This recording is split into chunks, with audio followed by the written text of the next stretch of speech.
Hello, everyone. Thank you for being here tonight. My name is Gunchin, and I am the Programs Coordinator at the Vancouver Maritime Museum. On behalf of myself, tonight's panelists, my colleagues at the museum, I would like to welcome you all to Panels Up, an honor guard for the children. Tonight's event will be a panel discussion followed by Q&A period. If you have any questions throughout the evening, please use the chat function located at the bottom of your screen. Your questions will be answered after the panelists have finished their discussion tonight. This evening, you have the pleasure of hearing from 4 exceptional individuals: Manuel Axel Strain, Cease Wyss, Carleen Thomas, and Roxanne Charles. Before we begin with tonight's discussion, I would like to recognize that this event is taking place on the ancestral traditional territories of the Musqueam, Squamish, and Tsleil-Waututh nations. This land which the museum resides, works, and plays is unceded land. This land was once the traditional village of Sanak, a vibrant Coast Salish place of gathering, spirituality, governance, and culture. Tonight, we hope we have embodied these characteristics and knowledge in the content we are providing you. As a museum, we recognize that for many years, our institutions have not fulfilled our mandates to share with communities clear, unbiased history. We are working hard to correct these mistakes and commit ourselves to sharing the stories, culture, and traditions of those who have been omitted from history, and to provide a platform for the voices that have not been heard. We thank the surrounding nations for the privilege of being on this land. Today's event was put together in honor of Orange Shirt Day and National Day of Truth and Reconciliation. Tonight's discussion will reflect on the legacy of residential schools and address the 94 calls to action to advance truth and reconciliation. This event is also a celebration of the rich maritime culture of the Coast Salish people. September 30th, in addition to Orange Shirt Day and now National Day of Truth and Reconciliation, is also World Maritime Day. This year, there was no better way to celebrate the day than putting together an event that educates all of us more about Indigenous culture and traditions and speaks about Indigenous history. As Indigenous history, culture, and traditions is maritime history, culture, and traditions. Maritime history and Indigenous history are synonymous. This is no clearer than in the Vancouver Maritime Museum's newest exhibition, Canoe Cultures, Hokumel, War Canoes and the Gifts They Carry Forward. Curated by Roxanne Charles, one of tonight's panelists. Canoe Cultures, Hokumel, celebrates the resilience of Indigenous communities and explores the long history of canoe culture on the West Coast. This exhibition is a gathering of Indigenous artists and knowledge holders. In 5 rooms, 20 Indigenous artists share their gifts and responses to issues facing communities. This exhibition also showcases Canoe Cultures, a program that promotes canoe pulling. The Canoe Cultures program builds new canoes through an apprenticeship program. Indigenous communities have traveled the surrounding waters since time immemorial, using canoes.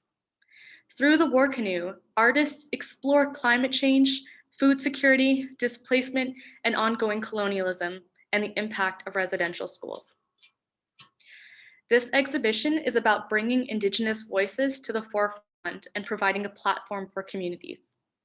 It is also an exploration of the connection between Indigenous life and culture and the water, a theme that we will continue exploring tonight.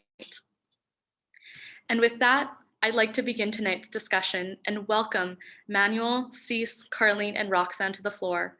Thank you all for being here tonight.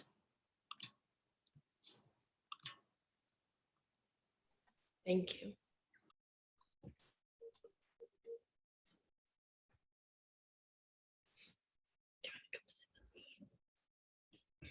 No. Are we starting? Yes, whenever you'd like to. Okay. My apologies. I'd just like to start by saying, Musqueam, Nasia, Anta Manny, Manuel Axel Strain. I'm Manny. And I'm here with my sister, Condessa. I'm at my dad's house. And I'm with my niece and my nephew in the other room. And I'd like to say thank you to Roxanne. And I'd also like to say welcome to you all. I'm really, really honored to be here. And I'd like to say a big haichka to all of you, haichka siem, for joining us. And especially haichka to Carleen and Cease and Roxanne, and I can see Will there. It's so nice to be together, and I guess I'd like to start by just offering a song, and that's why I have my sister with me to sing with me. So we're gonna go camera off because of the lag, and it's strange for me to. I totally understand. Yeah, so we're gonna sing the Musqueam paddle song that our Auntie CC Point and Mary Point have really spent a lot of time sharing and teaching to us. And that comes from our Uncle Dominic Point. And I think this song is just so fitting for this moment, this event, this Zoom panel presentation. So I guess and my apologies, we came to my dad's house to be together with family because of what today is. We wanted to be together, but we forgot our drums. Unfortunately, it's a long day, right? So yeah. You didn't have to tell them. We could have just banged on the table. Nobody would have known. That's right. Should we? I was thinking I'll start. Okay, yeah, you can bang on the Okay, you table. ready? Yeah. Okay.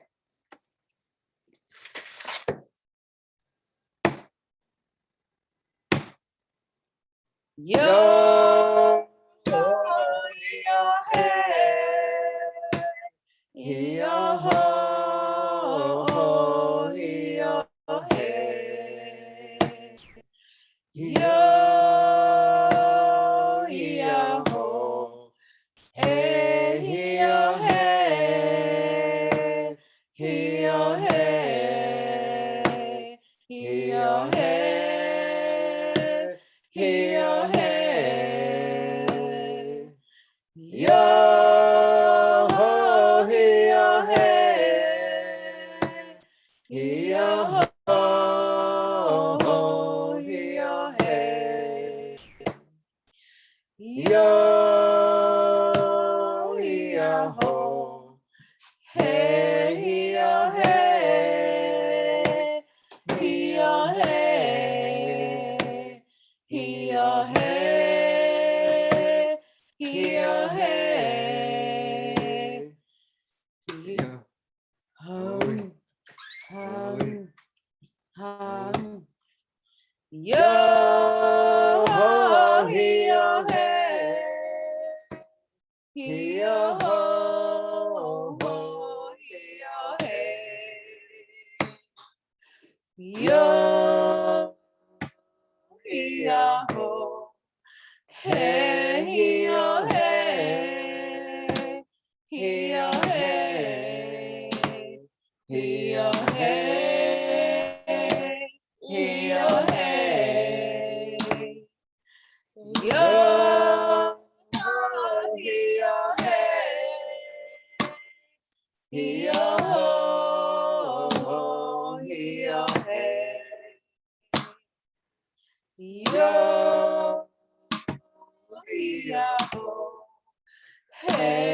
yo, hey, yo, hey, yo, hey, yo, hey,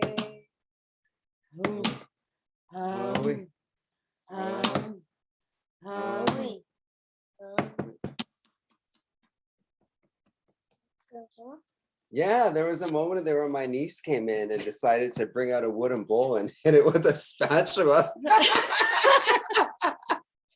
Because we forgot our drums. Say hi, Sasas. Smart. Sasas. Hi. Too smart, Mana. Yes, so I'm really happy to be here with my relatives from Squamish and Tsleil-Waututh. And we were just talking before how we're all related. And, you know, I myself, our great grandma, Gina Cole, was Squamish. And, you know, we have another great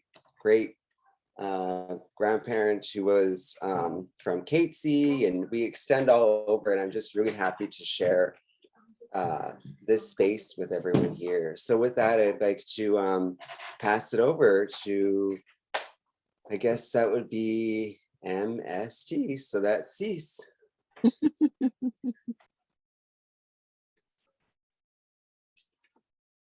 Unmute. It was asking me, it was not letting me right away unmute, sorry. It was like having to hit 3 buttons. Oh, that was so beautiful and so Inno-native. I love that. I love how Indigenous people, we just adapt to everything. And I think that after a day like today, I think we can all agree that we are still showing our resilience and our ability to adapt to everything. So Hatsquile, Tanoyap, Toitstanat, Quin Shaman, Cease Quien Sna, Unwanaxton Squalowin, Titsits.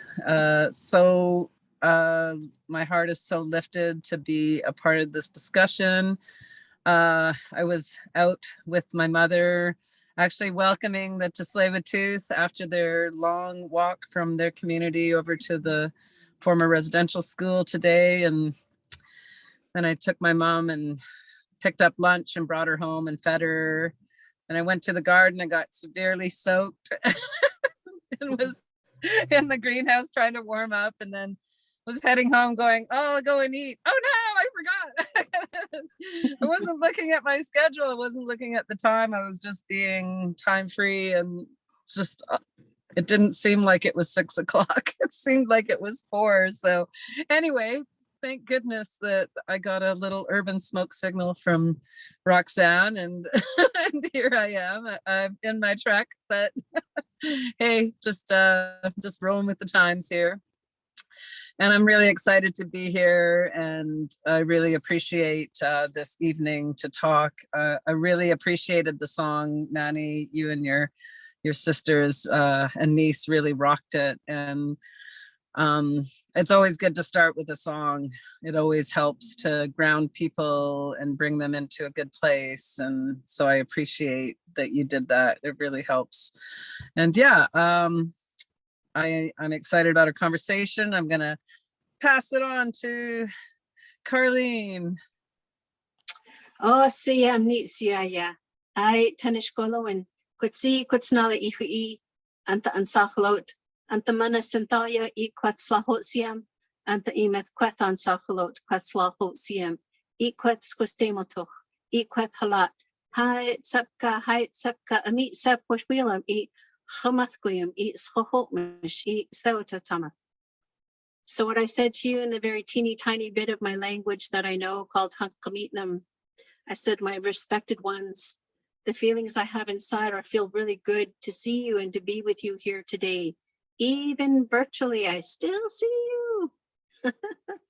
And in Coast-Salish way, I introduced myself to you with my ancestral name. I carry the name Ansakhalot.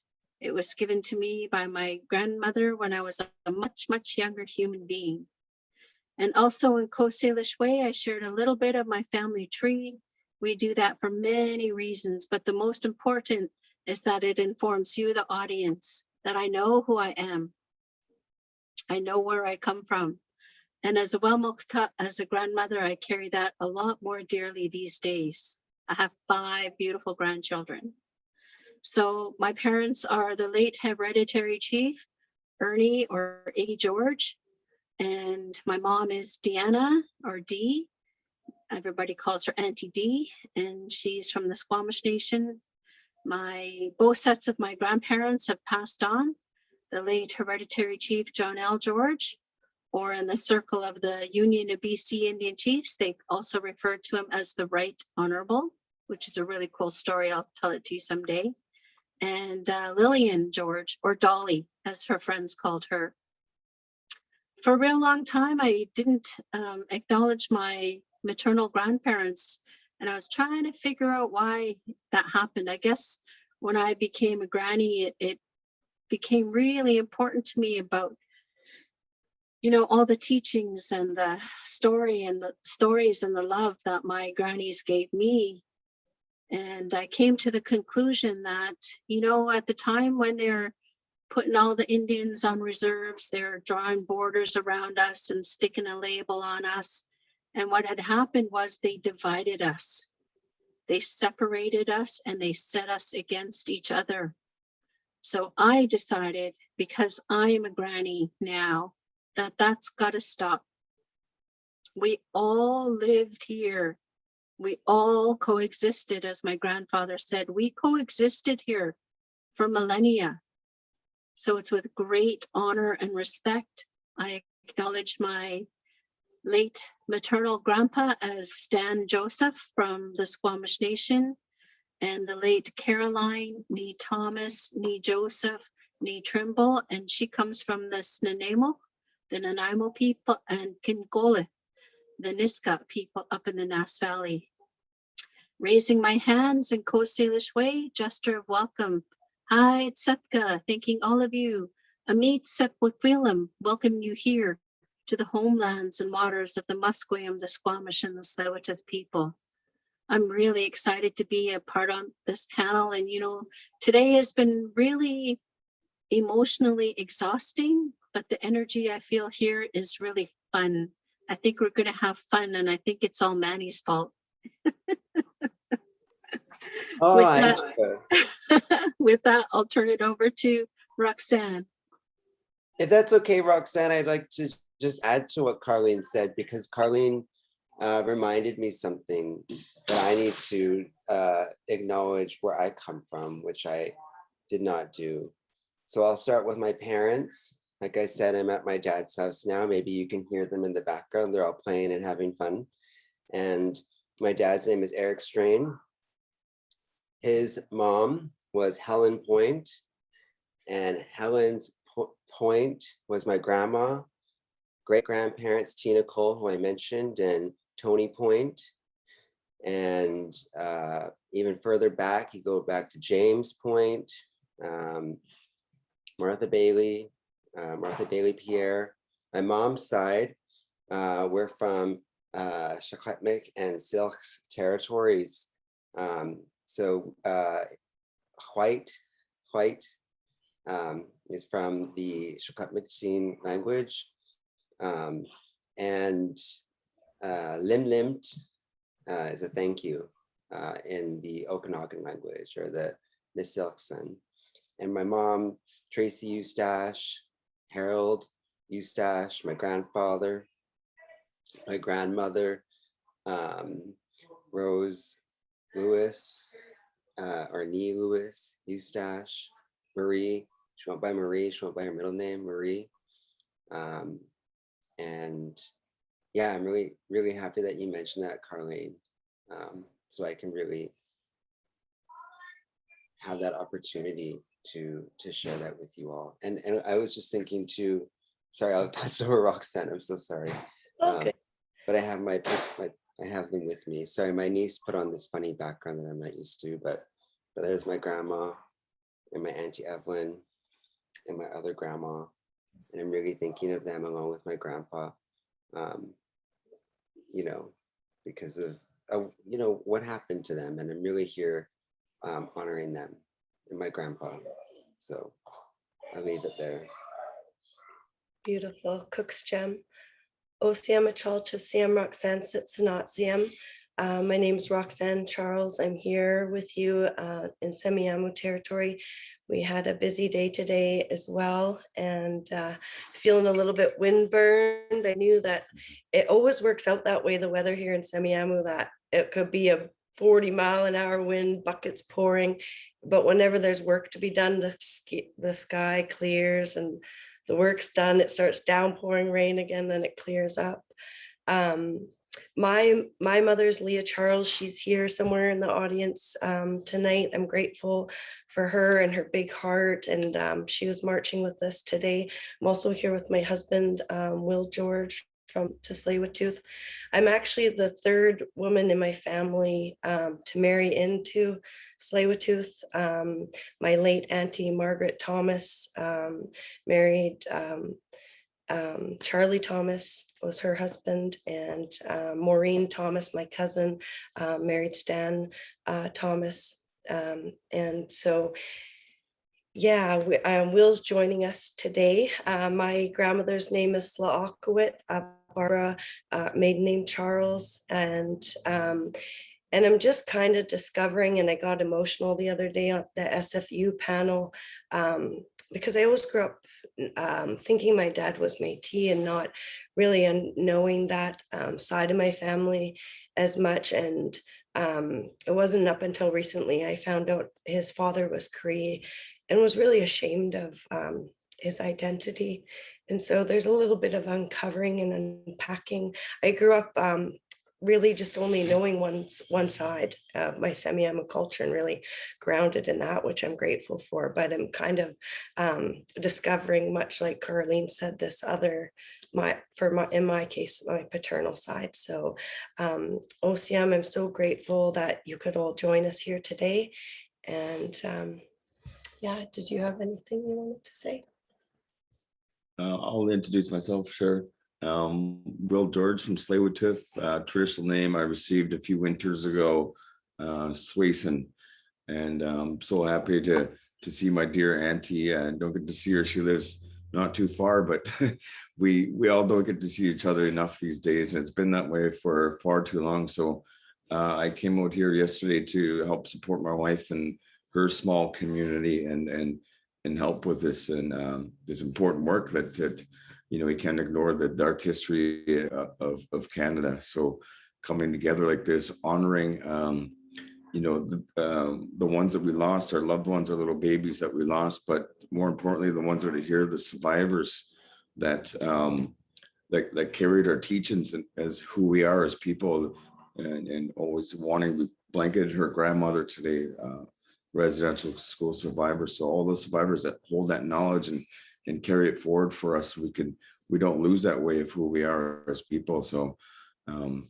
dear Auntie Carleen, her father and my grandfather are siblings, and that's where my tie into my dear auntie. So in finding out in the last few years of how reconciliation did affect us, you know, my mother didn't have the tools to teach me when she raised me in the 80s. So, you know, I'm 40 years old. I'm the oldest male in my family. You know, they suffered, you know, my uncles, my mom, my dad, all suffered from alcohol abuse, and they lived a hard life. So Auntie Carleen, she's like an Auntie Mummy to me. I call her Auntie Mummy, you know, and thanking Auntie for your teaching, speaking the language, not being stingy with that, and speaking in that way. So hands are up to everybody here. My dear wife, you know, she asked me to, in this museum as well, I did a film, just a small film. It touches base on a little bit of our visuals of the canoe history. You know, I never went to school for filmmaking, editing, but my vision of what needs to be presented and carried forward. So I have visuals. I'd go to the Vancouver Library special collections and make sure I got photos of, you know, from Musqueam. I found some in North Vancouver, and then it goes into tanker traffic right away, and then orca, the threat that comes there. And you know, the work I do resisting and standing up for our Indigenous rights, you know, I learned a lot. Instead of standing against something, this big oil, I learned to stand up for something. And there's so much to stand up, so much to be proud for. So I'm honored to have this in the exhibit as well. So not much more I could say. OCM, thank you, each and everyone here. And those are orcas behind Carleen. Those are, they're in the Burrard Inlet. Such a beautiful photo. Oh. Thank you very much, Will, Roxanne, Carleen, Cease, and Manuel for introducing yourself and sharing with us, and for being here today after such an overwhelming and long day. We appreciate your time and your energy. And I will start things off today with hopefully a lighter question for all of you, get some of that energy back. So when people hear the word maritime, they often associate the word with naval, military, navigation, but the word itself encompasses much more. Maritime means of the sea. How has this limited scope of the word maritime affected how Indigenous history has been portrayed and understood? As well as for yourselves, what does the word maritime mean to you internally and externally for your community?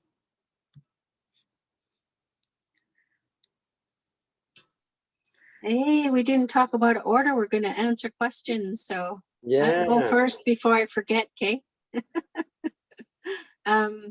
I think maritime to me is, to me, it means salt water. And, as Roxanne pointed out, the orcas that are on the screen behind me are really important to all Coast Salish and West Coast and Maritime nations. I think what ties me deeply in a real cultural way, I've been telling people lately that, Tsleil-Waututh people, our creation story tells us that we come from the lands and the waters. Our first grandfather was transformed from a wolf into a human being. And our first grandmother was transformed from 2 handfuls of sediment of the Burrard Inlet into our first grandmother. So our DNA is tied to the lands and waters here. Tsleil-Waututh means people of the inlet, referring directly to this beautiful inlet that you see here. So maritime to me just means of the salt water. Another teaching that we have grown up with is when the tide went out, the table was set. So you can just imagine the feasting our people would have after all the gathering that had taken place. And again, it's that obligation that Semiahmo means teachings and laws, what it means to protect and to be stewards of these lands and waters. I understand everybody has a different perspective on what maritime means in terms of, the Punitum, the non-native way of looking at it. And I understand that and don't want to take anything from that. But I think what's happening today in the fact that Canada has declared today Truth and Reconciliation Day, it means that they need to take off that mask. They need to take off that blanket of ignorance and look at Indigenous people as equals. The colonization and the legislation of this land was created because they looked at Indian people or Indigenous peoples as savages, as less than, as a culture and a race that needed their help in order to survive. When, you can look at all kinds of archaeology, you can look and listen to the oral history that our people were a sophisticated people. We were connected to our lands and waters, and we listened. We learned how to survive and to, like my grandpa would say, coexist. So I went off a little bit off topic there for a sec, but that's what maritime means to me. Thanks. Can I jump in, Manny? Or is that okay? Yeah, go. I was gonna say, go. I just was thinking, when Carleen said the word Wanitum, that means hungry person, right? And so what a lot of people have learned in school is not actually the truth, right? And there was an abundance of wealth here, and there still is. And for me, like the same thing, Semiahmo, Semiahmo means the place that you go low to feed, and when the tide is out, the table is set. And Puqualis refers to this place that we're at, which was the white place, but what it's referring to is actually all the shell material and the shell midden that would have lined these shores. And I think we're at a really crucial time. And I acknowledged this earlier today too. I wish the RCMP had taken a day off today, and instead they're still persecuting our women for protecting our waters and our salmon, which is our lifeline of our people, not only of our people, but what allowed settler community to come in and flourish for, because in Richmond, like Semiahmo used to have the largest reef netting site in North America with 300 canoes that they would have this really sustainable fishery for the salmon. And that was the busiest port. Steveston's port was the busiest port in the world in the 1800s. And so Will and I were talking today when we're going by the bay, all of us see it every day, the amount of extraction and of everything that is coming out of these territories. And I think what alarms me the most is that people in BC don't even recognize themselves as a maritime culture. They recognize themselves as an agriculture.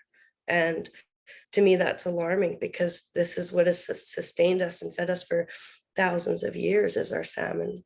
So I really hope that that today's just not another day, and that there needs to be a lot of systematic changes, because those orcas, they're really important to our culture. And I just wanted to share this one story my son was talking about today before he left, and he was reminding me about in Haida Gwaii when we went to some of these really sacred sites. They were sharing with us about the killer whale and how the killer whale came to be. And it was from these brothers that were out paddling and had tipped over and that were said to have come back, that those killer whales are the upside downs of the canoes. And I just was thinking about that, talking and seeing Carleen. So sorry, Manny, I will let you go.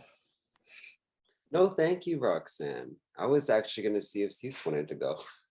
So I was going to say. No, go ahead, Manny. Okay, I wanted to let you have the opportunity first. So Maritime, I think I have a funny story. Maybe I'll try to lighten the mood a little bit here. So when I was born, as I said, my mom is from the interior and my dad's family is more connected to here. And my sister, there's a practice in our family to take the umbilical cord and bury it where our spirit will be drawn to. And my mom wanted to have me close to her home where she grew up and where her family is. But my dad decided he was going to take it without telling her. And he's a longshoreman. And there's a lot of Coast Salish people that are longshoremen. It's a big history there. So I think a lot about that. And it actually, a long time ago, well, I shouldn't say that, some time ago, it actually was, part of the rules that this many people had to be, Coast Salish men. And so my dad took me to work, the little umbilical cord Manny, and threw me into the sea. So I think about Maritime, I think obviously about all of what Carleen said and all of what Roxanne said. But I also have this funny story about that too, that my dad being a longshoreman has this, and in a weird way, I think about longshoremen and especially the Coast Salish, the Musqueam and the Squamish, the Tsleil-Waututh in particular in this area, having a role that's been very similar to what we've always been, which is that they would stand on the water and they would watch the water. Like Musqueam had runners, and they would stay at the water and they would watch and they would run back and they would tell the community what's happening, who's coming. And so I think about my dad, and although he wasn't have that same role as a runner or be in this position to deliver messages to the community all the time. His life he spent mostly on the water, and it's very similar. So that's what I think about Maritime. And I also want to share a happy little story about my niece. The first time we were at the place called Sanak, which is, you know, kind of Kitsilano. Actually, the museum's there, now that I think about it. Museum of Vancouver, Sanak. My niece, she was playing with some of her cousins, and we're leaving and we're in the van with my sister, and she says, "Uncle, I don't know why, but I feel like I've been here before." And I said, "It's because this is where we are this place." Like, as Carleen said, that our DNA is here, right? And so she recognized it at a very young age. She's very intelligent. And she says, "I don't know." She just said, "I don't know why. I feel like I've been here before." And I'm like, "Because you have, and this is where we're supposed to be." You know, so I think about that when I think about Maritime. In terms of the colonialities of it, I don't even know if I said that word right, but I tried. I think in a lot of the ways our knowledge, our sophistication has been erased, unfortunately, right? And I think it's actually that now people are catching up to us, to our systems of knowledge. They're starting to recognize how our minds are and how intelligent we are. And I think that, you know, back in the day, we would have been there, we would have been welcoming people and helping them, you know, when they came here to these lands. And I think now we're in a very similar, weirdly similar state. You know, I just feel like for myself recently, you know, I feel like there's carrying so much. And being at one of the events today, I saw one of the Winnington people, the non-Indigenous people, and they were crying. And I was just like, okay, you know, and it's like, we can do this. And I do believe in that. But it does feel like there's a lot on my shoulders and a lot on the other panelists' shoulders, all of us. And I'm grateful to be able to do this, though. So I'll finish there because I keep talking, but thank you. Awesome.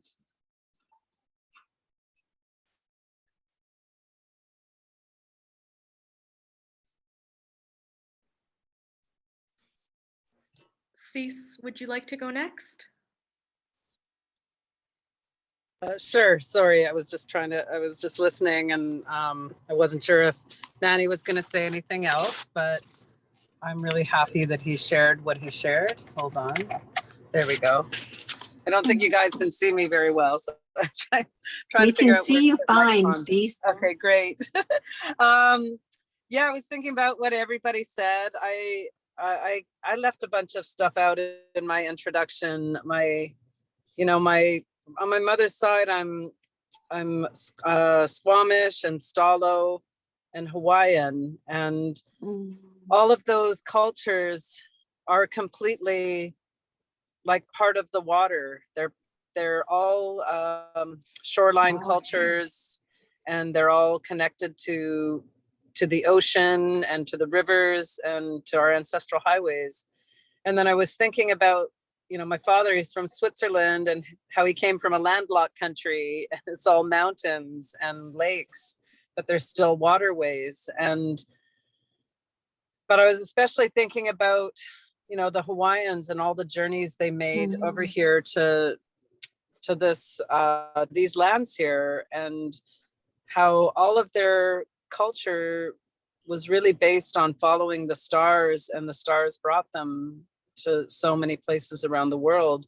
And the more that I've gotten the opportunity to hang out with people from different oceanic countries, I've just really, like, I never feel like I don't know what they're talking about when they refer to their ocean cultures. And and what the stars mean and how they're our guides, and that they really bring us to the places we need to be, right? And so, you know, I think like it's a funny term, maritime. It is a very colonial word. I've tried to like decide what I think about it, especially listening to you all talk about it. But I think for me, when I'm thinking about maritime, I immediately switch into circumnavigation and thinking about the, you know, the astronomy and how it has connected us all, whether we're landlocked or ocean bound people, and that the canoe cultures don't stop. They're not just people on the shorelines. They're the people, anybody that's near water. We're following the waterways. We're, you know, we're all still talking to the star people. And I think that when we think about the ocean, it's really hard for us to not think about the stars and what they all mean to us, and how it really interconnects stories and people and experiences in just really beautiful ways. So anyway, that's my take on maritime culture. Awesome.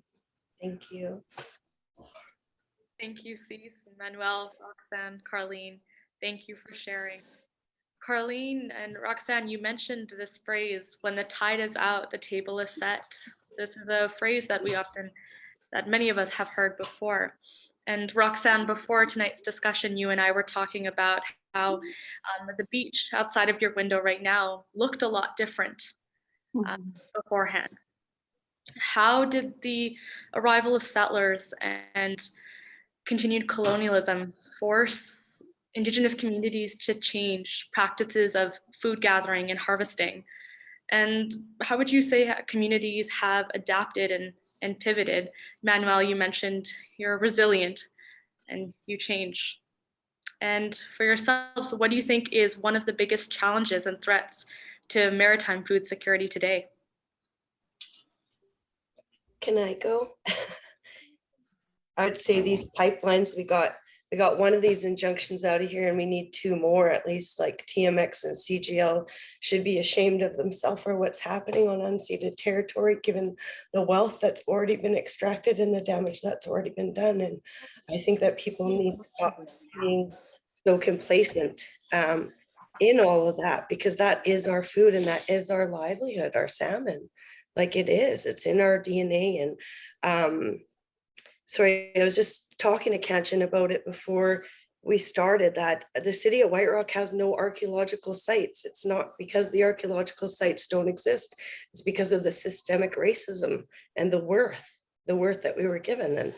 And there was just an exhibition at the Surrey Museum, and I got a critique on it because I do not believe that we as Semiahmo people came back and were super stoked to build the 49th parallel. You know, that's Suttle's writing, that's his documentation, but you come back after harvesting all year, you got your wood chopped, you got your homes, those are your winter homes, and you come back to your bay and you got 75 armed men telling you to build and cut a clear cut.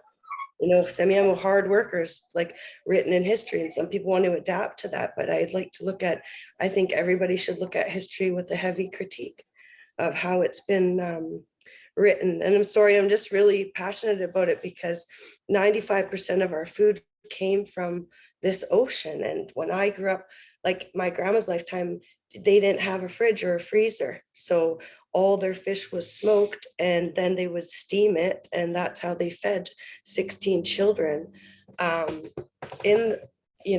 the year. And my children, for 20 years, we weren't allowed to dig clams at all in the bay, and we would be prosecuted for doing it. And so recently, for our own food security, we took out our kids and we told DFO we're going, and DFO's like, well, you can't go, the clams are contaminated. We're like, okay, where's the testing? Because 20 years ago, they denied us the right to test our own food.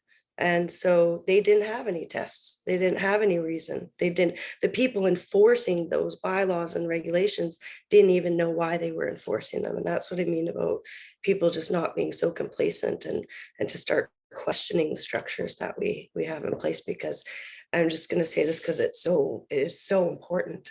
I have two grandchildren and another grandchild on the way. And like we're all in the process of healing, but what is giving us our healing? Everyone acknowledges that it's the lands, it's the water, it's our culture. Our culture is so tied to the lands and the waters and our food. That's what nurture us. Our salmon have the highest, I learned this from Gabe George, but the salmon has the highest levels of, sockeye salmon has the highest levels of vitamin D, which we need for not only our physical, but it feeds our emotional strengths too. So I could go on forever, but I won't, because I know there's so many good things to be said.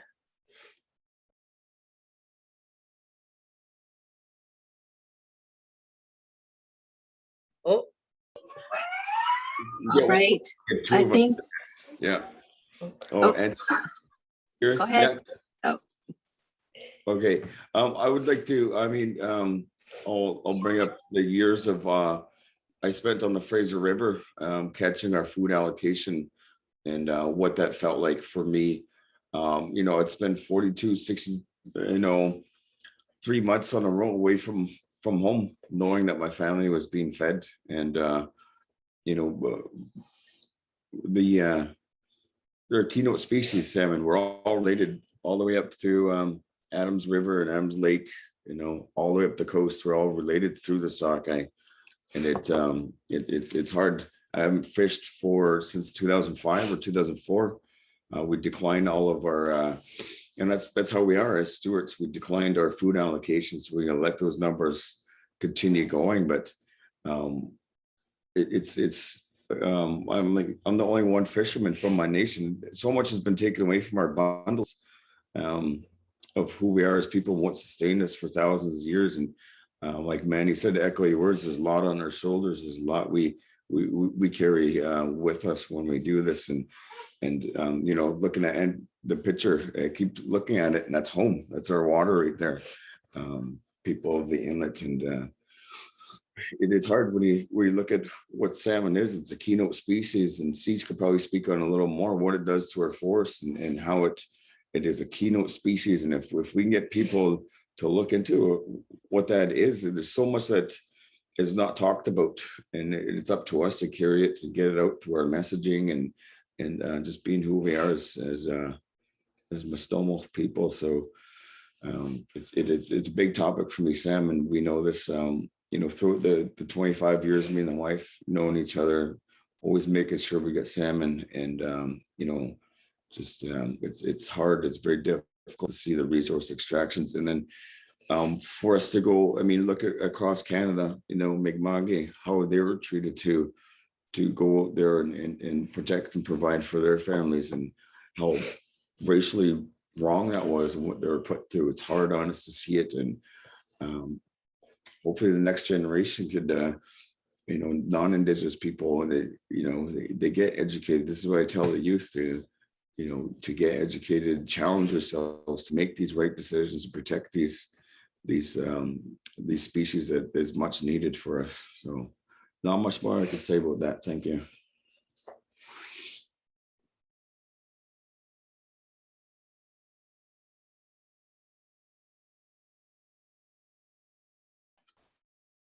I guess I'll go. Added to what's already been said, I think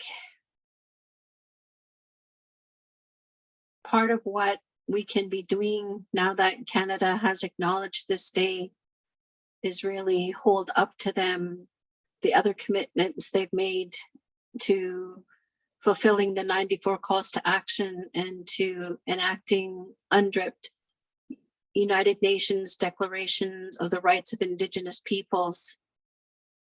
That's a lot of work to do.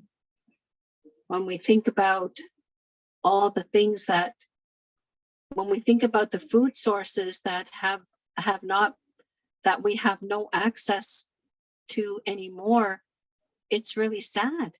I used to when I was a younger woman, I used to feel really bad and ashamed that, you know, I'm not a real Indian because I don't eat seaweed, I don't eat herring eggs, I don't eat octopus. But as I grew older, I realized that's really not my fault, because those species that used to sustain us in this inlet are gone. They're gone. They're extinct in my inlet. So how do we as human beings, we have to write our relationship with the ecosystems that sustain us. I remember telling, talking to some of my good relatives on Vancouver Island, and we're talking about food sources and talking about the mining and pipelines and just resource extraction. And I told them, you know, when we talk about our food sources and stuff, I don't like to use the word resources because it makes you think automatically in that it commodifies fish, it commodifies prawns, it makes it more, it turns it into a business rather than a food source. And the food doesn't only sustain our bodies, it's like Roxanne was saying, it sustains our spirit. When we started out on our fight against Kinder Morgan, Tsleil-Waututh did a study with Swinomish people, and his name's Larry, and they did their own study first, and they were interviewing their elders, and this one elder was telling him, you know, that she shouldn't be eating the clams anymore because it was making her sick, or something was happening. She was her body was reacting to it. And he says, well, Auntie, why do you keep eating it? And she said, because my spirit needs it. So when you listen to Indigenous peoples and when they share these kinds of stories to you, you have to listen. You have to have an open mind and an open heart, because our way of being in this world is not simply existing, it's coexisting. It's understanding what the ecosystems around us are telling us and what our relationship with that should be.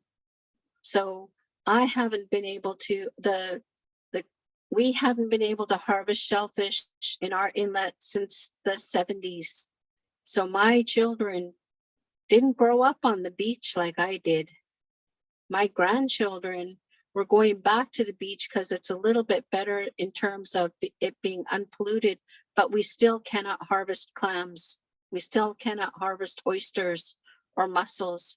We can harvest the crab, but I remember my uncle telling me it's because some of our nephews like Will would bring us crab, and he'd say they're smaller and they're softer shell, and the taste is a little bit more, it doesn't have that taste that it did before, from when he remembers when he was a kid. So we know if we make space for Mother Nature, she can heal herself. And as human beings, we've all got to come to recognize that and create that space. Sorry, I always go to a real political governance type of thing, but you know, that's my wheelhouse, and that's where I use my voice. So I'm sure Manny and Cease can round it out here. Yeah, you want to go first, Manny? No, I think you'll have more important things to say than I will on this. Are you ready? I'll round it off. You go for that. Okay, I think that's good. So yeah, I agree with everything that's been said, and I really think that you know, everything colonial is stopping us from being Indigenous in our full right and our full ability, and that the everything about the pipelines, the tanker traffic, the tourism traffic, the ferries, like everything is damaging the ocean. Anything with fuel that is dumping into the water is damaging our inlet. You know, like I've You know, as you all know, I've worked with Takaya Tours over the last 7 years, and it's just gives me so much pride to be on the water and to be doing something cultural and completely ecotourism focused. Like everybody, like if we're going to move, we have to use our bodies. We have to use physical labor to make this canoe go forward. So we've had all kinds of people that come on and they think, oh, well, nobody will notice if I don't paddle. Who's not paddling back there? Right away, we know it.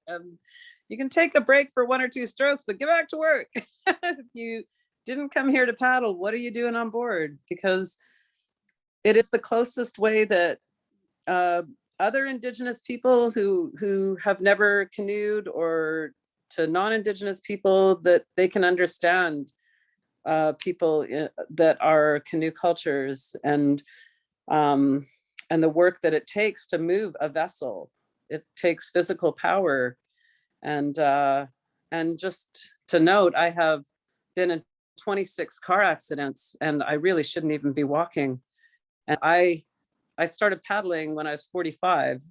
Like, I really shouldn't even be doing this, but it healed me. And I was telling my mom, I said, you know, for years I didn't paddle because I thought all these neck and back injuries would hold people back. And I held myself back for years because I thought I'd hold people back, but it literally healed my spine, my neck, my back. And when I stopped, all the pain came back. And I stopped after my dad passed away. I stopped for almost a year because it was just too heavy. And I understood why when we're grieving, we don't paddle. But every time I go back to the water, I know why I'm on the water, because my body needs it. It's just like what Carleen just said about the food. Like we do it because we need to.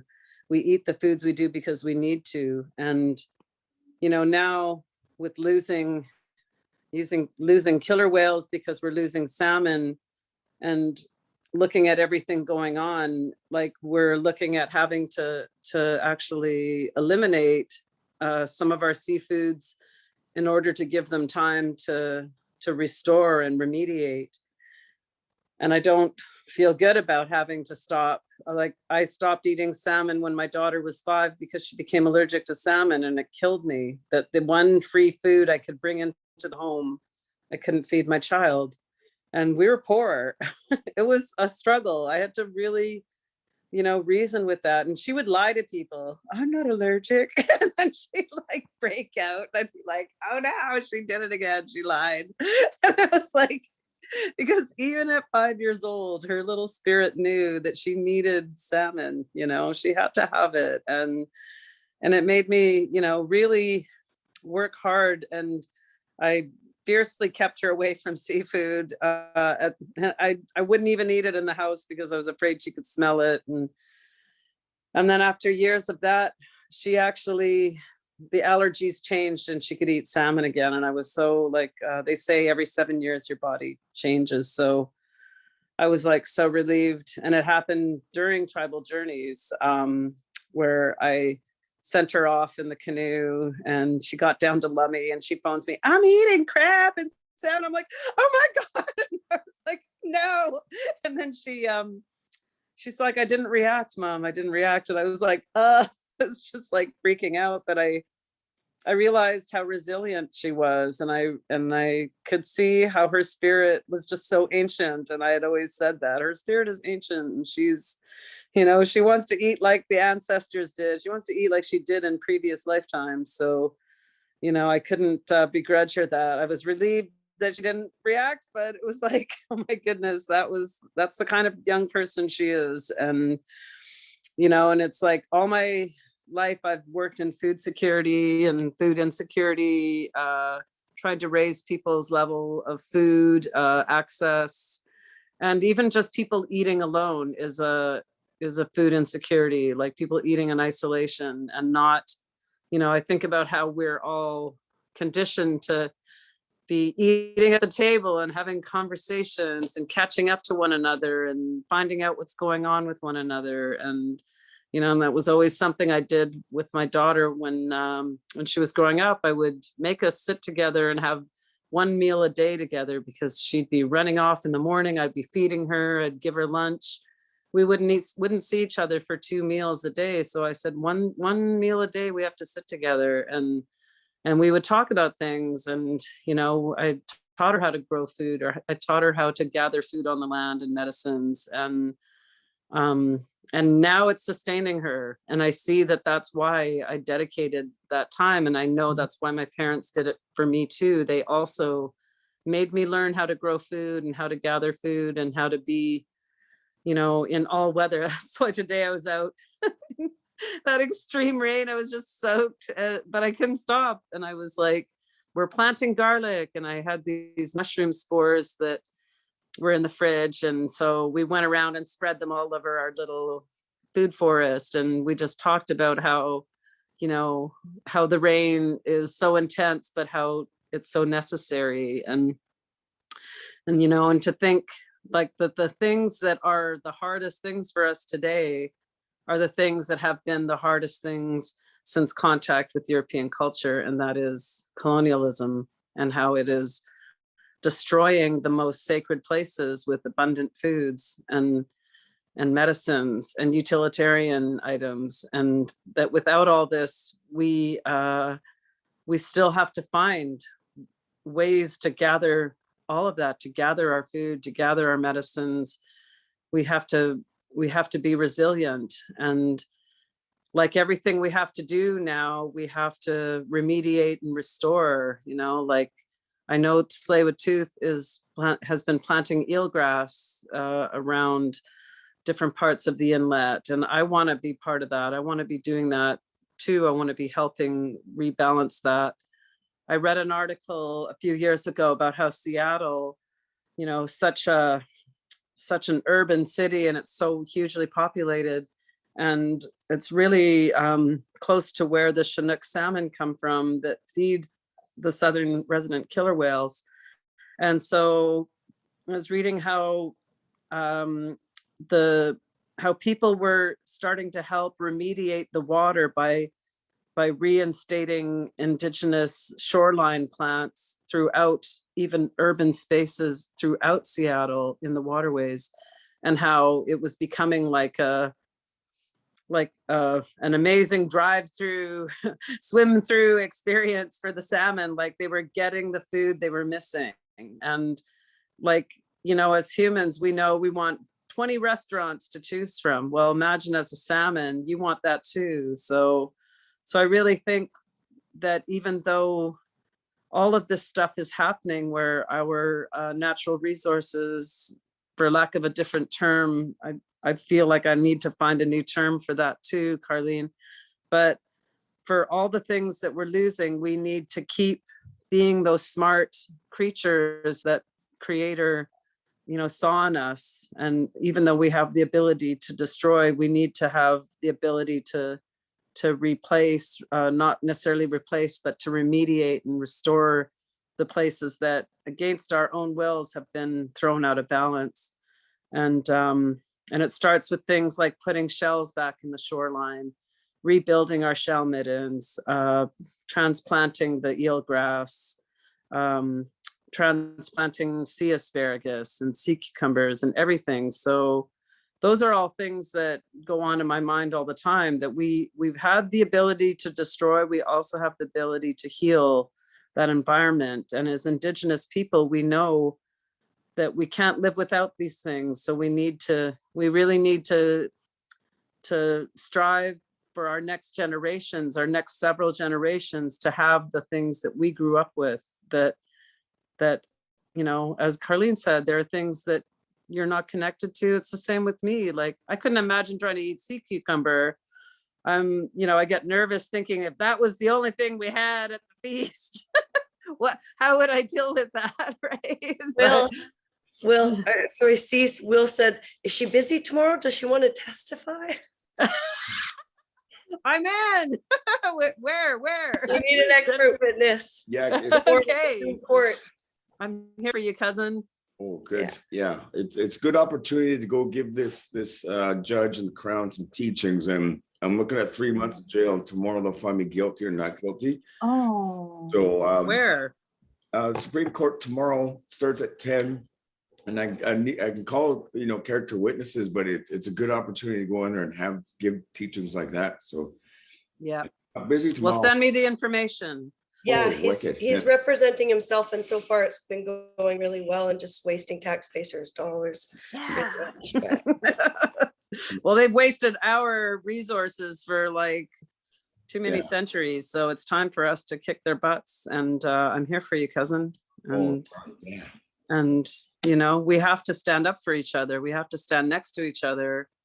And that's also something we're missing. With colonialization, our communities are so separated, and these Zoom meetings and webinars that we've all been doing for almost 2 years now, in their weird way, have really brought us together. Like, here we are tonight, we're able to be together, and we didn't have to run to one place to be together. We could be in one spot and all be connected and sharing these stories that are so important and intrinsic to our survival and our existence, and our next several generations need us to have these conversations.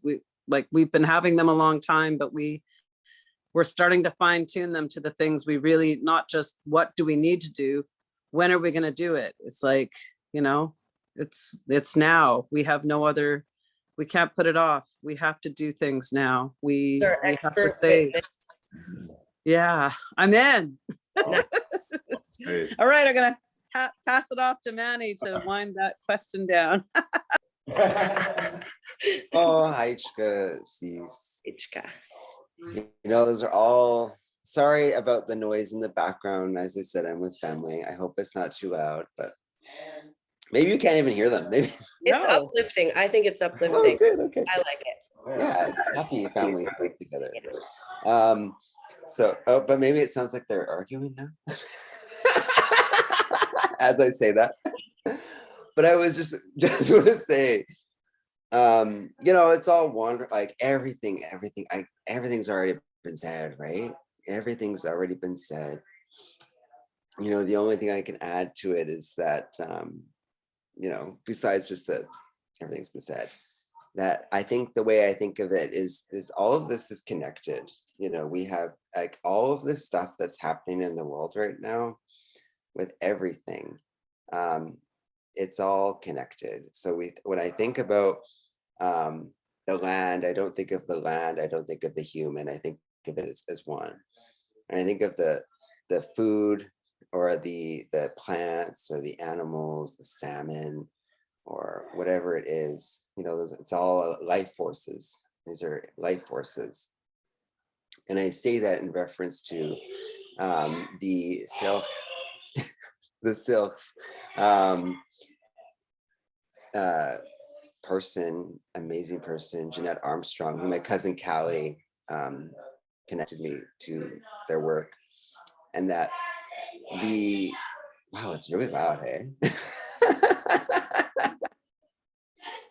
You can still hear yourself, like you sound so great. Oh, good. Okay. Yeah, it's not interfering at all. Good. So when I think about the life forces and how it's all connected, we're a life force, plants are life force. That you think of the world that way, as these connections. It's not easy to imagine that the harm that is being done to the land, our relatives, that our plant relatives, and the animal people and the tree people, like all of that stuff. It's happening to us right now too. We're seeing that. We're seeing it with the rise in the fentanyl, all the deaths.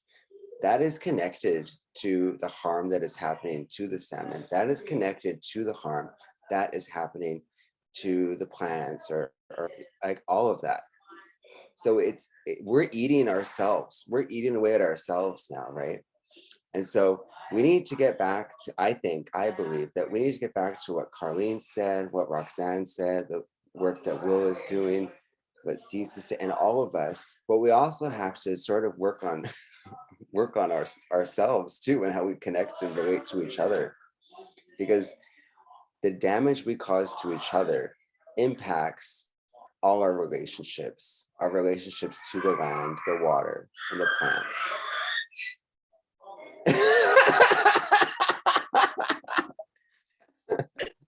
It was just such a perfect scream at the end. And so, yeah, that's kind of, I think that would be the only thing I want to add is that, you know, I think a lot of the time, you know, I could be quite political myself, especially in some of the institutions and other for art settings and places I am in. And recently I've kind of realized that, you know, I need to walk gently and I need to be careful with my words and I need to have good relationships with people, because how I am with people is how I am to the land, because it is the same. How I am, which is a really hard pill to swallow for us political types, I will say. But there's a book called Research is Ceremony, which talks about relational accountability. And this, Sean Wilson is the author, talks about that. And I'm trying to learn that now, and it's really hard. Just sort like it's really hard, because I do believe that we need to sort of fight for this, and that we need to, you know, we need to be like this. And it's finding a way where it's like balanced, because the whole world's out of balance, everything. So that would be the only piece I would add. But yeah, I grew up eating crab, salmon. I remember the one time came home and there was like crabs in the bathtub. My dad picked. And I started being like, what the hell? Like, they were just in the bathtub. And my mom, she picks a lot of medicine, and she's teaching me that right now. So I'm really grateful for that. So thank you.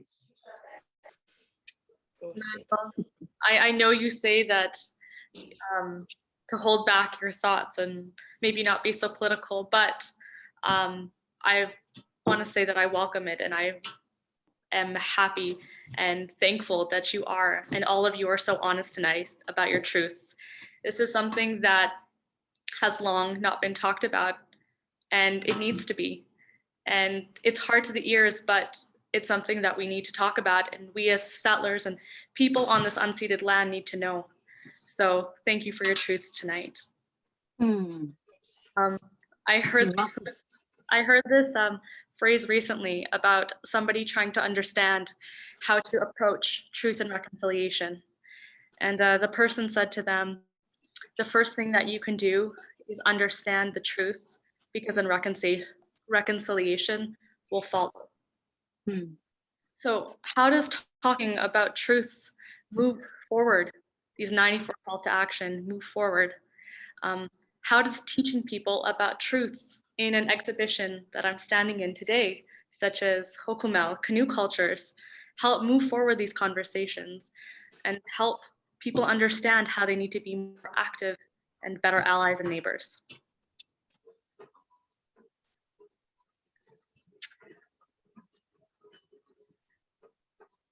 It's a big question to end. I'm looking at my relatives here. I can go because if you'd like, just because I could just share a little bit about my intentions, because that was my intention with the exhibition, was to have things be felt and understood through the body. I think a lot of times people try to just get their head around things, and they're not really, there's an intuitive kind of transfer of knowledge, but also like today, like our young people had never brushed the way for a path like today, but those young babies were given cedar boughs and they were told, follow your cousins and just go, you know. And we really learned through practice. And I was thinking about this when Cease was talking about the gathering, everyone's talking about the gathering. It's for the conceptual mind or whatever to kind of think, oh yeah, food security, people need food, but no, we need that whole process of going out and gathering that food. We need that laughter. We need those moments and stories and multiple generations and love and compassion that happens when we're out gathering and when we're doing things. And so I wanted people to, when they go into the exhibition, to also be able to do, so there's the tying of the medicines where they can put their intentions and their thoughts, and leave their heavy feelings or what their wishes are. And I also did bring in there's prayer hoops that were for the residential school exhibition that I was asked to look at the archives at the Museum of Vancouver with transcriptions from St. Anne's. And I wanted to bring those hoops in there, but also there was ones for the fentanyl crisis that we're going through. And so where everybody is on their path of healing, like we're all in this together. And I wanted to be able to have just all the local voices come forward and bring forward whatever kind of art and whatever medium that they wanted to share what they think a War Canoe exhibition brings forward. But you'll notice if you get a chance to go to the exhibition, it's really immersive. So there's scents and smells and sounds and songs and archival photos with, it has the delegation of chiefs in 1906 at the Vancouver Docks. And then beside there, it has Caitlin Alex weaving that's documenting our young children traveling home in their canoes. And that's how we document our history. It's a living history. It's a felt history. Comes along because there's a reason why we don't have written words and books, because you can't feel the emotion behind what we're speaking about. You need to hear it and feel it. There's a reverberations in her voice. And I really hope that the exhibition does the work. And I know that it will, because I know it's like we're all here for this reason. Will can represent him in court because maybe a rougher past, whatever our pasts have been that have led us here today have given us the skills we need to have. And so that was my intention with the exhibition, is just that people can look at the historical information, also acknowledge the site and the layers of history upon those sites. And Carleen mentioned this earlier too about, and Ronnie Dean Harris speaks about it a lot, these registration numbers that we have, how they divide, because that's not how our families were, right? Our families were all about the family lineage, passed things down on your mother's line, your cousins. So it wasn't like all these different IRs, reserve lands over here. It was all family, and when we talk about not being able to harvest, when Carleen was talking about the clams, then I was thinking, I said to Will, I'm like, we're gonna go dig Auntie Carleen, we'll check the tide tonight. It's a good because yeah, I'm really glad that the red tide's gone, the cold. I've been digging clams out there with my mom in the snow. And so I want that experience of all these things to come out through sound and smell and touch. And the last room, I want to say that there's 20 art pieces in there, and everyone was asked just to bring forward what they had in their heart to bring forward. And the conversations that those pieces have with each other, and the content on the walls, and the color of the paint that no one knew, everything, how those things came to life to be there. Because even just at the end, there's resource extraction, and one of the young artists, Jessie, has been displaced and trying to find her identity. It painted a lot of extraction. Then she documented a video, and my son said, I love it. Even the process of creating this work on this lumber was extractive. And she documented that on the video, right? And so I hope that people really feel that. I know that when we do stuff, we always say speak to the hearts and minds. And I left some heavy content in there, and it's stuff that we have to live every day, and it's stuff that people should have to reflect on. So there's still, despite this National Day of Truth and Reconciliation, we're still having systemic racism that jeopardize livelihood in incarceration, whether it's our hospitals, all of these sort of things, that it's still going on. And it calls upon settler community and allyship to take it upon themselves. Like, I know that Indigenous people are very, very generous in sharing their stories and everything, very forgiving, very generous. But I hope that community starts taking upon themselves to learn and do the research, because there are documents there to be looked at, and the exhibition also allows for you to engage with your phone. So you want the calls to action, you need reports, you want all the resources, they're all there for you. So that's, sorry, I just to go off on a tangent, but I really hope that it does the work and that people take advantage of the opportunity that they have to go into the space, because look at these beautiful people here and the all the beautiful Oh, wonderful yeah. things they have to share. Oh, Before I forget the question, I'm going to say, I think what's really needed is, you know, for far too long, Indigenous people have been busy trying to heal ourselves through the trauma that our generations before us have endured. And, you know, trauma is imprinted on our DNA. So we've inherited that trauma, whether we wanted it or not. I think part of what reconciliation means, I'm pretty sure I looked it up that time Gregor Robertson was mayor, and he made that 2014 the year of reconciliation. And we had a huge gathering at the end, and all the nations were there at False Creek, and we had all these canoes come in, bringing the dignitaries and performing protocol. So I was standing there thinking, what the heck does reconciliation mean? And I think it means to right a relationship. And we're looking at this from the wrong end. Indian people, Hwalmuk people, Indigenous people did nothing wrong. We suffered the act of colonization. So in order for this relationship to heal, not only do we need to heal from our traumas, Canada and its citizens have to understand what that truth is and wear that truth. You know, some people say they feel guilty and they don't know what to do. Well, that's okay. But you don't have to let it paralyze you. That's what one of my professors said when I was going to university in women's studies. This one young woman said she felt so guilty, and that's what the professor said to her. That's okay, but don't let it paralyze you. So what you can do is just really, we encourage you to do with what you're comfortable with.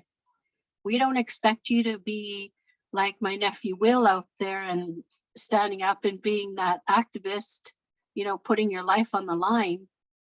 We expect you to do what you can with the gifts that you have. So if you're good at writing letters, write to your MLAs, write to your MPs, and ask them, what are you doing to further UNDRIP? What are you doing to further first 94 calls to action? And it could even be as simple as going to the library and looking up some of these amazing Indigenous authors we have. It could be going to museums and checking out all these amazing exhibits our people are working on.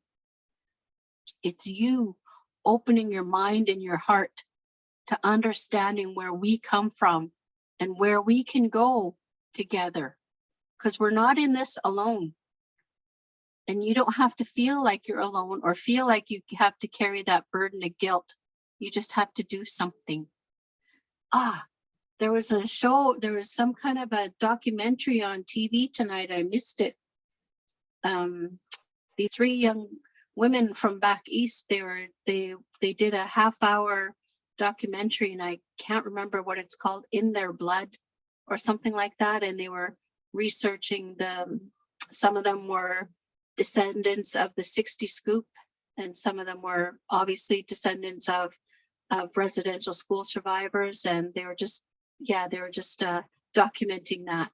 You know, look for those kinds of things. It's going to be hard. It's going to be ugly. But if you can't own it, we can't move through it together. So that's what you need to do somehow in your own way. Thank you.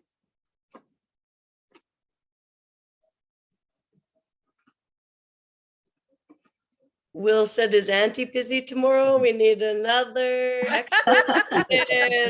Unfortunately, yeah, I got some SFU students to talk to and some committee work. I'm really sorry. What time, Will? It starts at 10. I don't know when we'll get to my witnesses. Tomorrow I produce all my evidence, and if I could, I'll share a bit of my, so I am representing myself. It'd be real quick, but I do want to share it with you. Oh, hold on. My sister's a lawyer. Sorry, pardon me. Well, she's doing her bar exams right now. Okay, sure. But I can go get her. Oh yeah. So they submitted their evidence the first day, and I guess we'll wait for it. But so one RCMP officer, a whole bunch of video evidence too, of big cameras, and so in the height of the pandemic, we couldn't gather more than a handful of people. And so that one politician, Sonia Savage, there's a clip of her that I used in my film at the museum. And it's her laughing that we cannot, there's a perfect time to build a pipeline, and she chuckles. And so at that time, I chose to take a broken down vehicle to the gates and just a handful of people. And that's how I did it. But so they had RCMP and 3 retired Trans Mountain security. They've been on police force for 20 some odd years. And one of them, Randy, can't remember his name. He's in 2014, he was choking people and breaking arms. He's this guy who I'm dealing with. So and I found I got to cross-examine them, and so there I am by myself. And it's hard when you go in these rooms. There's already a fear that we're this judge is sending 86-year-old ladies to jail, and they want to make an example of me. So I go in this room, but I have the strength of so many of my ancestors. When I go in these rooms, I call on maybe Andy Paul from Squamish, right? He would go to, it's my grandmother from Squamish, her father, Andy Paul, and he would go to Ottawa, and he would go there and he would tell them, these are your documents. This is how you lied to us. We know what you're doing. So I call on ancestors like that when I go in the rooms, but we watch video evidence, and then you can barely see me in there. So my questions towards the Trans Mountain is like, would you say my presence in these videos are pretty minimal, and in my interactions, would you say I'm a respectful person? All across the board, like even the Crown Counsel was quite impressed of what I presented to him. But I even asked them, do you feel like my presence is necessary to be there? Maybe would you could say that I'm like a marshal when I go there? We all have jobs from Tsleil-Waututh, but my dear auntie, how many other people in our nation do we have these positions and jobs? Mine is to be there and witness, and to ensure that it's being followed in our protocol, be sure it's done in a safe way. So I asserted myself really good yesterday, and the trial was set for 3 days, and then that was about 9 months ago, and this holiday, or Truth and Reconciliation Day, landed right in the middle of my trial. I don't know what's to be said about that, but for me, there's something there, and continue to be guided by Spirit, and to have this be in this way. So Cease, we'll give you details. Want to come there tomorrow? There'll be lots of support, and we'd love to have your teaching there. So. And he submitted his first piece of evidence today, and the Crown was not, or yesterday, the Crown was not happy. It was the stop work order that Trans Mountain was supposed to be following. And they decided to charge Will for stopping their work when they weren't even supposed to be working. Oh yeah, so, I didn't stop one truck that day, and I would ask him, I said, when he came there between 4:20 and 8:30, did you see any construction vehicles stopped? They're like, no. Okay, thank you. And it's I enjoy it. I always say it's my favorite part, going in there and asserting ourselves and standing up for so much. It is my favorite part, going into these rooms and doing it, but just grateful to be that one to do this work. Awesome. Thanks for being that person. Thank you. We need more people like yourself on that part of the front line. I don't know why my phone is not accepting. Phone says it's on low battery, but it's not charging, so I don't know what's going on. I hope I don't lose you guys. Time it. Oh my goodness, it is 8:18. Yeah, it's 8:12. I know we're in a great conversation here. People that are listening in are getting the goods. I'll try to be quick, although it's not an easy subject to be quick about, but I'll say that the biggest thing, that I know is that as Indigenous people, we're not the ones that have to reconcile. And I know I'm not the only one that thinks that. And having what you shared, Carleen, that was really dead on. it really talks about, that. And the truth is the hard thing that Canadians have fought. Indigenous people have not fought this. We've been very clear all along that we know the hard truth. Everything that's come out, all these bodies rising up through this ground radar, we knew about that. And, that's the hard truth there. We now hear people saying, okay, I guess we can't say get over it because it's not over yet. And we've all known that too. And so these are the things that have made it hard for our elders and even younger people that we know. The last residential schools closed in 1996. My daughter was born in 1994. She's 27 years old. So when I think about that, I think how wrong that sounds, that the last school closed when my daughter was 2 years old. And I know many of the stories my mother went through because I sat with her in her court session with Canada where she told her story. And I've done 3 art projects based on my mother's residential school experience, and I still hadn't heard everything that I heard when we sat together in front of that prosecutor and the judge. And she didn't want my siblings to hear a lot of the things because it was hard for her to share. So then I think leading up to that date, one day my daughter, when she was 16, was at her grandma's place because my mom's been teaching her how to do taxes, as everybody at Tsleil-Waututh knows. My mom does their taxes. So then she literally grandmothered my daughter into doing taxes. And she was just going through paperwork on my mom's desk and then picks up this piece of paper, and it was like my mother's statement. And she was 16 and she put it down and she just started crying. And then she phoned me and asked me to come and get her. She's like, Mom, I didn't know what I was reading at first. And when I started to realize what I was reading, it was painful. And it really, really hit her in her heart, what her grandmother had gone through.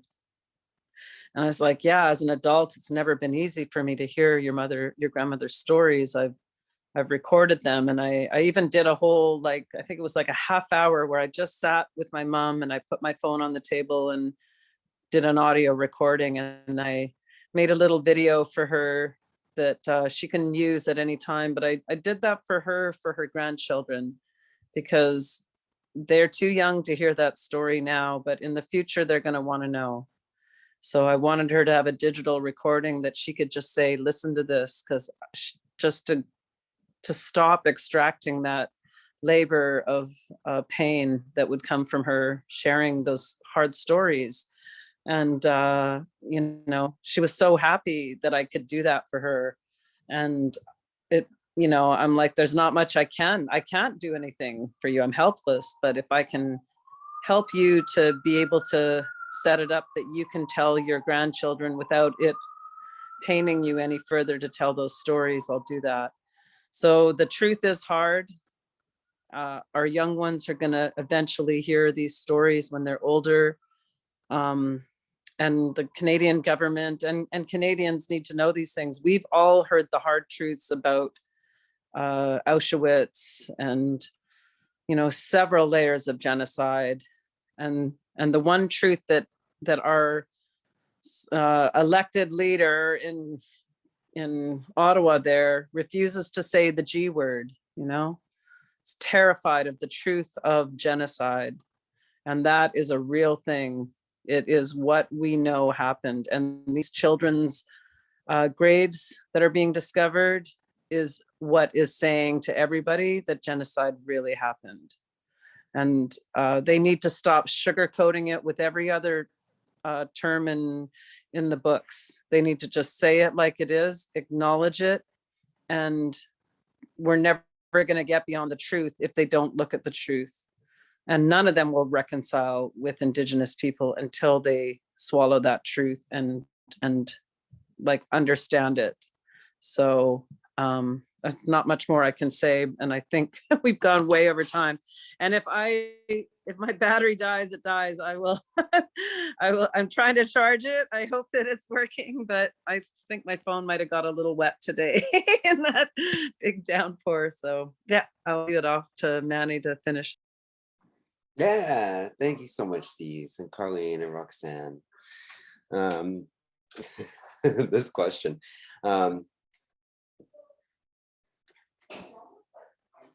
Well, let's start with the truth, and I've been really careful these past. I try to stay somewhat private for an artist in my life, and even today, I try to be gentle with my words, and I try to be uplifting. And but I'm tired. I know my dad is, and that's because we know. You know, I have my grandma here with me. She passed on in 1978.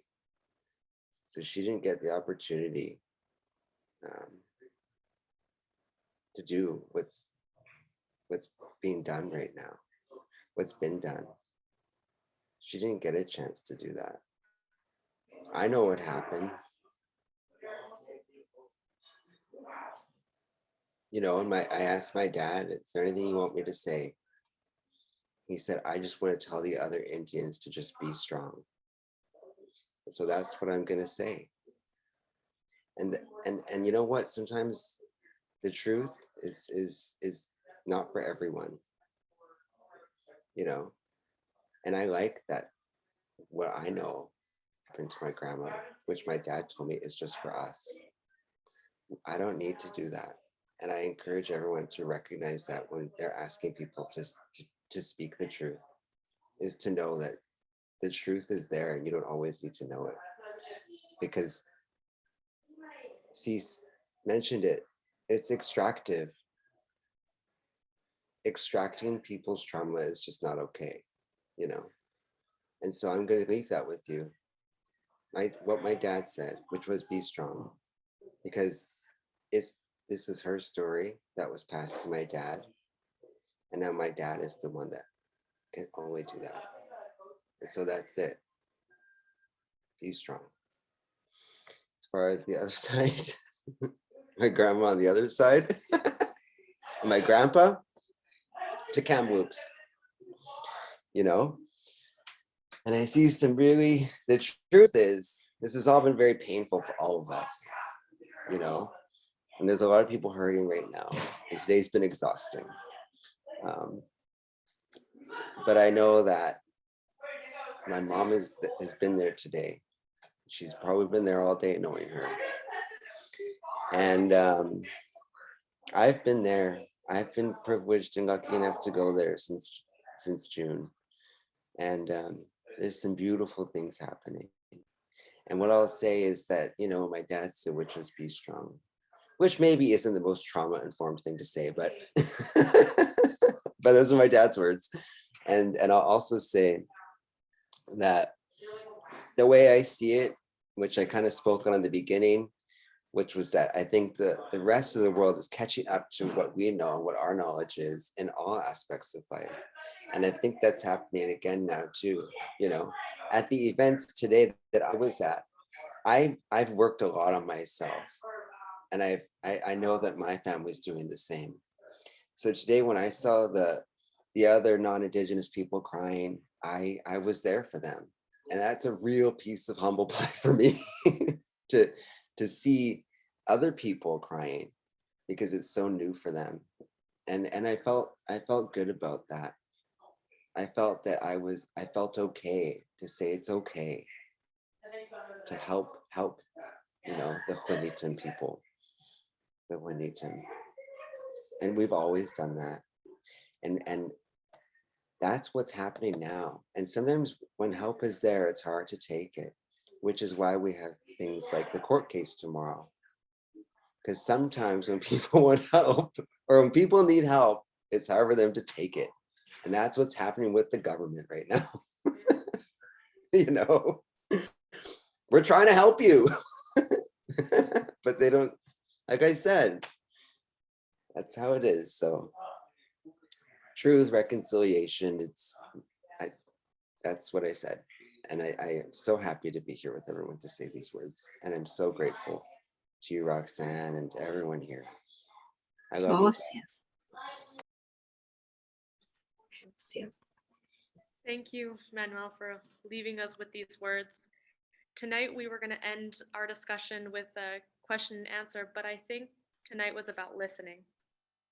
And so I want to leave you with all of that, and thank you for staying with us. This is only, not even the tip of the iceberg. It's the little point at the very top. Yeah. But together, listening, doing, acting, we can become better allies as settlers and better neighbors and make this our truth as well. I have one small request. I know that we have 51 participants in here, and I just want to acknowledge that Coastal Gas is, I'll just wanted to just briefly just share what's going on. So for instance, Will's charges were done. There was a police officer there saying, protesting's legal, you're allowed to protest, right? And then Will received letters in the mail charged by the Crown. And I have a lot of questions to do with the ethics, what's going on, especially with CGL and TMX right now, in that they've almost been given a deputized power to viciously assault people on their own unceded lands and gather intel. I had a really triggering experience myself at Brunette River, being followed around with these men with cameras, and it's a really violent gaze that's taking place right now on our land defenders. And Mayuk Manuel was just violently assaulted by one of these officers while videotaping this, and then handed over to the police. And her sister's arm was broken, you know, just within the past 2 years as well. So these are things that are currently happening. And a lot of our communities, there's been a lot of deaths from fentanyl overdoses and other sort of things. And our communities are often in a state of emergency, like Semiahmo didn't even have water, access to clean water until just this year. So I just am hoping that some of the panelists, if you're good at writing letters or good at making phone calls, if you can start making some noise, because I find it really disheartening that we can have a day like today, but still these men are allowed to go into our territories and violently extract things while destroying our medicines. Not only that, but to be assaulting our women at the same time we're trying to protect their drinkable water is horrific. And I'm just going to say complacency, move beyond complacency, and please help, tap someone on the shoulder, grab a shovel, get in there, grab a bucket of water, like the hummingbird, the story of the hummingbird. What are you doing? I'm doing whatever I can, right? At least we're not standing, not watching. I don't want to leave it off heavy, but we need to start, I think, making some noise about those things. And it would be nice to have some of the support returned back, because I think Indigenous people have been very giving today. You know what? I think I would like to end with a song. And for me, when I put so much of myself out, a song helps me to bring some of that back. And this song that I choose to end most heavy meetings with is the Spirit of Sahel.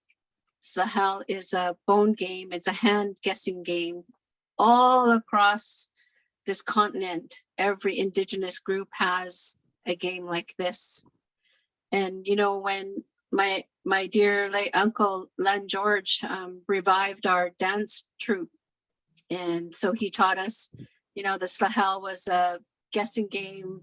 And basically it's a gambling game. So side note, we do have Indigenous rights to gambling, just so you know. and so he'd always introduce the song like, yeah, we gambled, sometimes we gambled our canoes, our rifles, our women, and of course all of us girls in the troop would give him a big boo, and he was really corny. But later in life, he'd tell us, it is a gambling game, but it's also about taking risk. So it's really important to take those good risks. So I'm gonna go off camera because like Manny, the leg, I get mixed up and my timing goes off. But so I'll go off camera. Hold on.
This one's for you,